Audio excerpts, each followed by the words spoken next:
Muğam özü nə qədər sərbəstsə, o qədər də bunun içində ölçüsü var.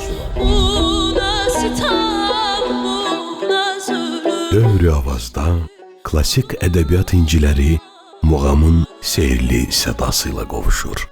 Qəzəlin sözündə gizlənən duyğular muğamın sədalarında canlanır.